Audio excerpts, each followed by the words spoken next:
Olá, meus queridos irmãos e minhas queridas irmãs. Que alegria estarmos juntos. Aqui é o Padre Paulo Ricardo, acolhendo você mais uma vez no nosso programa Testemunho de Fé. Nós, mais uma vez, nos encontramos para refletir a respeito da Palavra de Deus, como nós fazemos em cada programa semanal. E nesse domingo, terceiro domingo da Páscoa, nós iremos refletir a respeito do Evangelho de São Lucas, capítulo 24, versículos de 35 a 48. Vejam que trata-se de uma aparição de Jesus no mesmo dia em que Jesus ressuscitou. No contexto do Evangelho de São Lucas, o que acontece é o seguinte: Jesus, na manhã da ressurreição, caminha com 2 discípulos para a cidade de Emaús, e então, lá, quando chegam em Emaús, já no entardecer, os discípulos têm os seus olhos abertos com Jesus que parte o pão. E quando eles reconhecem a presença de Jesus, eles dizem assim: não ardia o nosso coração quando no caminho ele nos explicava as Escrituras? Então vejam que todo o relato de São Lucas é um pouco voltado para essa realidade de que Jesus explica as Escrituras. Pois bem, os discípulos voltam para Jerusalém. E aí, quando eles chegam lá em Jerusalém, encontram os apóstolos e então Jesus aparece uma segunda vez. E é aí que começa o nosso evangelho, o evangelho desse domingo. Essa aparição de Jesus, em que ele se apresenta aos apóstolos, come ali um peixe para mostrar que ele não era fantasma nenhum, e no fim do evangelho volta o tema das Sagradas Escrituras. Jesus diz com toda a clareza que era preciso que se cumprisse tudo o que estava escrito sobre mim na lei de Moisés, nos profetas e nos salmos. Então, Jesus ali mostra, não é, que ele realizou as Escrituras do Antigo Testamento. E aqui a gente vê claramente as Escrituras, a tripartição, digamos assim, não é? A Escritura partida em 3 secções, que é a forma como os judeus ainda hoje explicam as Escrituras, né? Os judeus chamam a Bíblia do Antigo Testamento, que nós chamamos de Antigo Testamento, de Tanakh. Tanakh é T-N-K. T quer dizer Torá, quer dizer a lei, que aqui no Evangelho de Lucas é apresentado como sendo Moisés. N é Neviim, os profetas, que no Evangelho de Lucas eles chamam de profetas. E os Ketuvim, os escritos, que aqui é chamado de os salmos. Pois bem, Jesus está dizendo: eu realizo, eu cumpri, eu realizei tudo o que estava escrito no Antigo Testamento. Não é? Problema, Jesus, ao dizer isto, não é, ele está, digamos assim, como que contradizendo uma forma de ler a Bíblia, que é a forma de ler a Bíblia dos cientistas modernos. Por quê? Porque no mundo atual, se você for comprar livros da Sagrada Escritura, interpretação do Antigo Testamento, a maior parte dos cientistas são chamados de exegetas, né? São os cientistas que ensinam a Bíblia. A maior parte dos exegetas, quando lê o Antigo Testamento, não vê absolutamente nada de Jesus.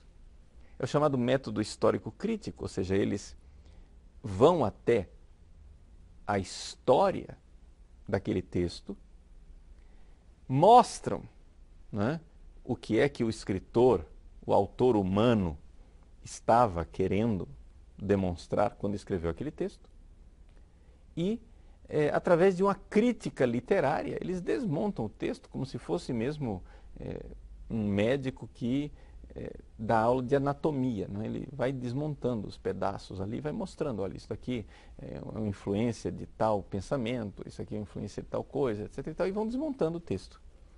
Eles abordam as Sagradas Escrituras como sendo um texto da antiguidade. Pois bem, é assim que os cientistas atuais leem a Bíblia. Então, se você for pegar trechos do Antigo Testamento, como por exemplo, sei lá, no livro do profeta Isaías, os cânticos do servo sofredor. Os exegetas cientistas atuais, eles vão dizer que isso não tem nada a ver com Jesus.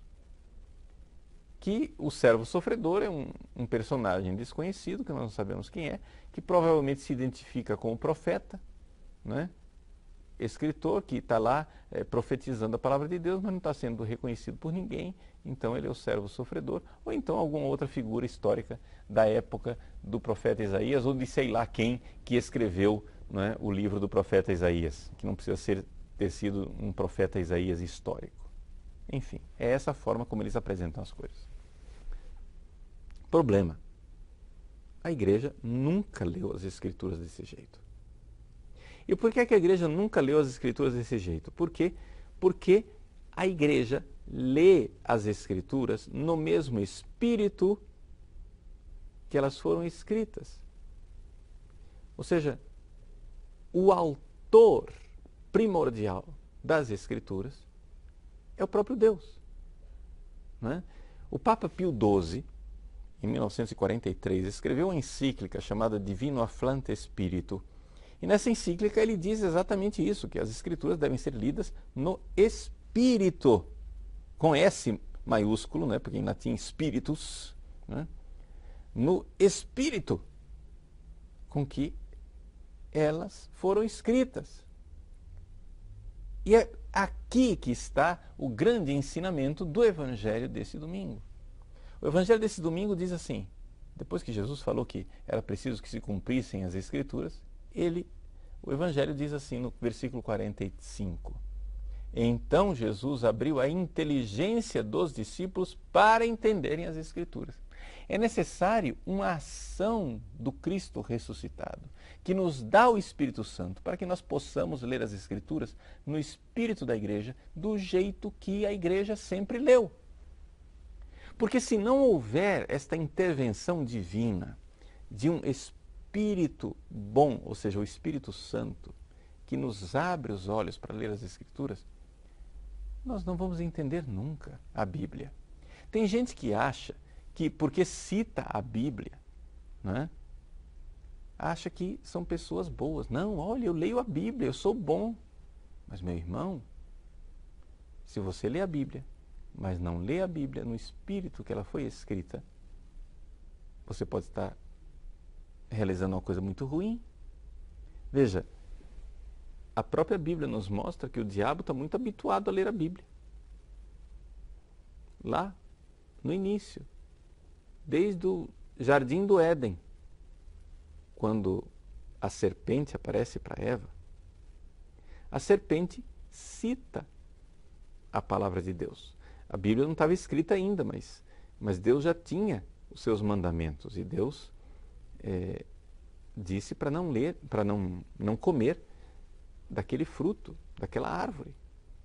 Pois bem, o diabo cita a lei de Deus, mas cita errado, interpreta errado. Assim também, quando Satanás tenta Jesus no deserto, as tentações de Satanás são todas tentações bíblicas. O diabo conhece a Bíblia, mas se nós não lemos a Bíblia com o espírito com que ela foi escrita, a Bíblia se torna um instrumento de destruição. O diabo usa a Bíblia como instrumento de destruição, então não adianta eu dormir abraçado com a Bíblia, mas se eu não estiver disposto a ler as Escrituras como elas foram escritas, eu nunca vou entender. Então, como é que a gente deve interpretar a Bíblia? Bom, então aqui, eis aí o grande dom da Páscoa, de Jesus ressuscitado. Jesus nos dá a chave de leitura das Sagradas Escrituras. Ele nos dá a chave para a gente abrir, não é, este livro. Interessante que no livro do Apocalipse existe exatamente esse drama, não é? São João está lá chorando porque ninguém foi encontrado digno de abrir o livro, de entender o que estava lá naquele livro. Mas é o Cordeiro imolado, mas de pé. Ou seja, o ressuscitado é a chave de leitura das Sagradas Escrituras? É Jesus. Jesus. E isto é doutrina oficial da igreja faz 2000 anos. Se você quiser ler a Bíblia, você tem que usar Jesus como sendo a chave de leitura. Veja, por exemplo, no Catecismo da Igreja Católica.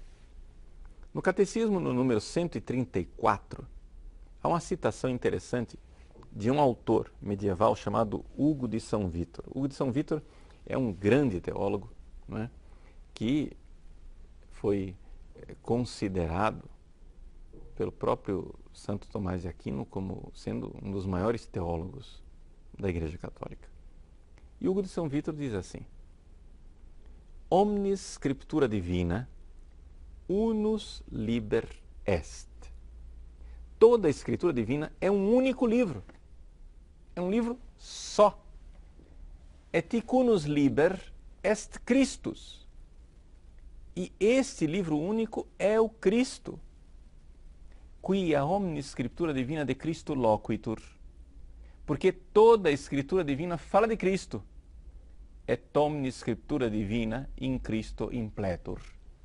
E toda a escritura divina se realiza, não é? Se cumpre em Cristo. Hugo de São Vítor está ensinando exatamente aquilo que Jesus ensinou no Evangelho desse domingo. Ou seja, só tem um assunto na Bíblia, é Jesus. Então nós, católicos, não é? Que lemos as Escrituras no espírito com que elas foram escritas, nós vemos Jesus em tudo. Se você pega o Antigo Testamento e lê o Antigo Testamento e não vê Jesus, é porque você não está entendendo nada. Por exemplo, nós, na igreja, lemos os Salmos. Todos os dias, os padres, religiosos, seminaristas, todos têm que ler os Salmos, né, no ofício das leituras, no breviário, na liturgia das horas. Né? Mas se você não consegue ver Jesus nos Salmos, meu irmãozinho, você não está entendendo nada. Por quê? Porque Cristo é a chave de leitura de tudo. De tudo. Ele realizou tudo isto que estava prescrito, não é, em Moisés, nos profetas e nos Salmos. Então você pega a Bíblia lá desde o início, quando Deus criou Adão, a imagem e semelhança, era a imagem de quem? Do Cristo. Quando Caim mata Abel e o sangue do inocente derramado, de quem é aquele sangue? De Cristo. Quando Noé entra na arca e sobrevive do dilúvio, que arca é aquela? É a cruz de Cristo. Quando Abraão sai da sua terra, é o Cristo que sai do céu com o mandato do Pai. Vai onde eu te mostrarei. Quando Abraão imola Isaque, é o Cristo na cruz. Quando Isaque abençoa Jacó, é o Pai abençoando o Cristo, eis o meu filho muito amado. Quando Jacó chora a morte de José, é Deus chorando a morte do Cristo na cruz, morto pelos seus irmãos invejosos. Quando o faraó diz, ide a José, é Cristo. Nós temos que ir para Jesus. Vinde a mim todos vós. Quando Moisés atravessa o povo com o povo eleito no Mar Vermelho, é o Cristo que atravessa conosco na sua Páscoa. Quando Josué entra na Terra Prometida, é Cristo, o primogênito dentre os mortos, que entra no céu, na Terra Prometida. Quando Davi canta os seus salmos, é o Cristo quem, nos seus louvores eternos ao Pai, ergue a Deus o verdadeiro culto de louvor. Quando Salomão constrói o templo, é o Cristo que constrói a sua igreja, novo templo de Deus. Quando os profetas destroem a idolatria, é o Cristo que destrói nossas idolatrias e assim por diante. Toda escritura divina é um único livro. Esse único livro é o Cristo. Agora, a Igreja Católica tem feito um esforço enorme nos últimos tempos para ensinar isso para as pessoas, mas parece que a Igreja fala para ouvidos moucos.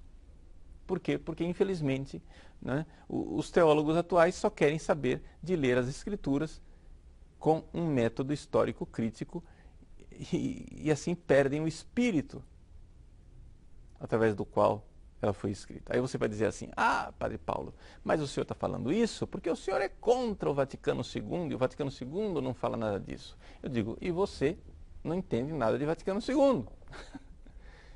Por quê? Leia a Dei Verbum. Não é? A Dei Verbum, ela colhe os frutos da belíssima encíclica Divino Afflante Spiritu de Pio XII.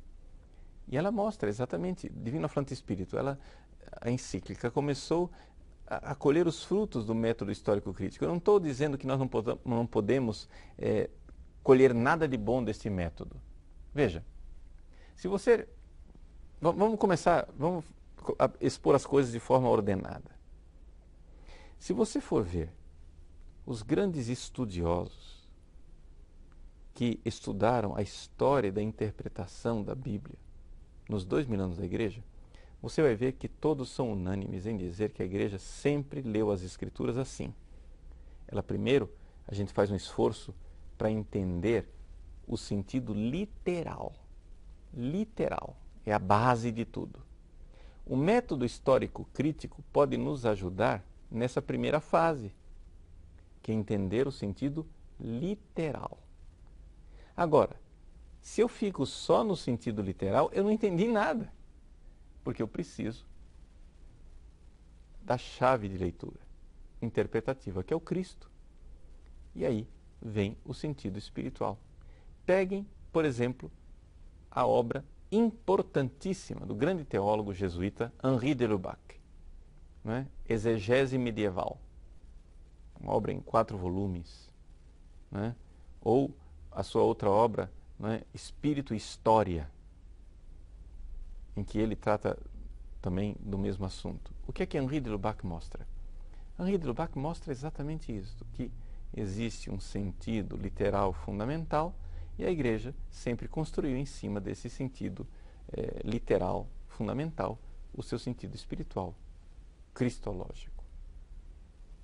Ora, foi exatamente esta intuição destes grandes estudiosos que frutificou, de estudiosos como Henri de Lubac, que frutificou na Dei Verbum, que é a Constituição do Vaticano II sobre a revelação divina. Nós estamos, este ano, comemorando 50 anos da promulgação da Dei Verbum. Mas quando é que nós vamos finalmente aprender a lição da Dei Verbum? Ou seja, 50 anos depois, parece que nós temos ainda ouvidos moucos.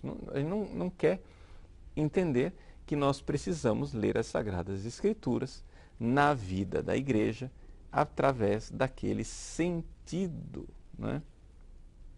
Básico, fundamental, não é? Então, leiam o Catecismo da Igreja Católica a partir do número 101. E vocês vão ver ali um resuminho de tudo aquilo que a Igreja crê a respeito da forma de interpretar as Escrituras, do sentido das Escrituras. E tudo isso cheio de citações, coalhado de citações da Dei Verbum. O catecismo é simplesmente um instrumento para fazer com que a gente note o que é que realmente a Dei Verbum está fazendo.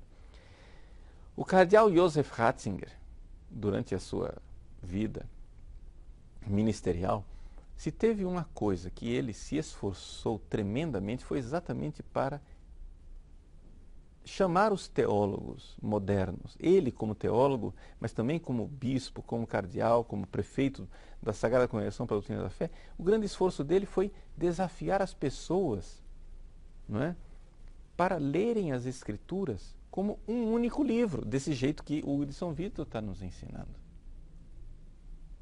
Eu me lembro claramente, quando eu era membro do Conselho Internacional da Catequese, em 2002, nós fomos chamados no Vaticano para um congresso internacional sobre os 10 anos do Catecismo da Igreja Católica. E o cardeal Ratzinger proferiu uma conferência exatamente sobre isso, sobre a realidade de nós lermos as Escrituras como sendo um único livro. E o que ele estava fazendo ali? Ele estava repetindo a Dei Verbum. repetindo o documento da Pontifícia Comissão Bíblica, um documento de 93, que ele mesmo havia assinado com a aprovação do Papa João Paulo II, né? Chamado Documento sobre a interpretação dos textos bíblicos, né? Que está lá, onde ele explica as características da interpretação bíblica pela Igreja Católica. É um livro só. Depois, como Papa, agora já Bento XVI, o Papa Bento XVI publicou a sua exortação apostólica Verbum Domini, né? Também reforçando esta realidade de ler as Escrituras como um único livro. Vai lá, veja. Foi publicada no dia 30 de setembro, dia de São Jerônimo, de 2010. Verbum Domini. Então vejam, a Igreja tem feito esse esforço nos últimos 50 anos. É um esforço de não virar as costas para a ciência moderna, mas entender que a ciência moderna, ela nos proporciona um serviço básico, fundamental, que é o nosso conhecimento do sentido literal das Escrituras. Mas não é possível parar por aí. Vamos aplicar isso à nossa vida. Vamos tentar entender o que é que isso significa na nossa vida real. É o seguinte: você pode usar o serviço da ciência na sua vida. Um médico, ele entende como é que funcionam os seus órgãos internos. Ele sabe perfeitamente, ele é capaz de deitar você numa mesa de cirurgia, dissecar você, mostrar todos os órgãos, etc., mexer. E isso é um serviço bom quando ele faz uma cirurgia e te cura de uma doença. Mas a medicina não vai dar um sentido da sua vida. Entende? Ou seja, a ciência, ela presta um serviço bom, mas ela não dá o sentido da sua vida. E qual é o sentido da sua vida? Qual é a chave interpretativa? Qual é o sentido da sua existência? Bom, meu irmão, o sentido da sua existência é Jesus. É o ressuscitado. Você existe para Ele. Ele é a razão de ser da sua vida. Ele é a chave interpretativa da sua vida. Então veja, aqui, nós exercitando essa nossa capacidade de ler nas entrelinhas de cada página bíblica a história, a única história do único Filho, o Cristo. Você se torna capaz agora de iluminar a sua vida com essas Escrituras e mostrar e ver que em cada acontecimento da sua vida existe uma chave interpretativa que é o Cristo. Então, deixe que aconteça na sua vida, nesse domingo, essa realidade. Que o Cristo abra a sua inteligência para você entender as Escrituras, mas não somente isso, para você entender a sua vida. Cada tragédia que aconteceu na sua vida era a cruz de Cristo, onde havia uma ressurreição escondida por trás. Cada queda, cada pecado, cada chaga que você carrega no seu coração, ali o ressuscitado será a chave de leitura. Porque se você está enxergando uma cruz, mas não está enxergando a ressurreição, é porque você não está enxergando as coisas como devem ser. Você está vendo somente a letra, e a letra mata, mas o Espírito vivifica. É aqui que está a verdadeira chave de leitura da Bíblia e da sua vida. Você existe para Ele. Proclamar nesse tempo pascal que Jesus é o Senhor, de forma bem prática, é dizer que Ele é a razão de ser de tudo, da Bíblia, mas também da história.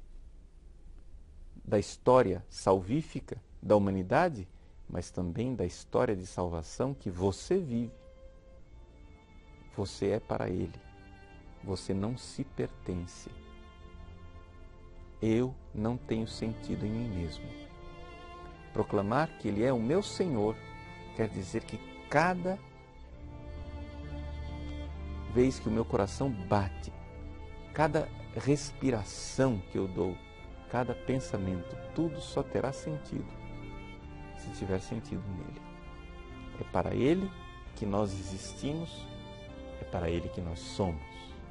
Então, meu irmão, minha irmã, viva isto. E então será verdade o que o Evangelho desse domingo nos diz na sua frase final. Vós sereis testemunhas de tudo isso. Deixe o Cristo ser a chave interpretativa da sua vida. E você será testemunha de uma verdade da qual o mundo tem sede. Deus abençoe você. Em nome do Pai, do Filho e do Espírito Santo. Amém.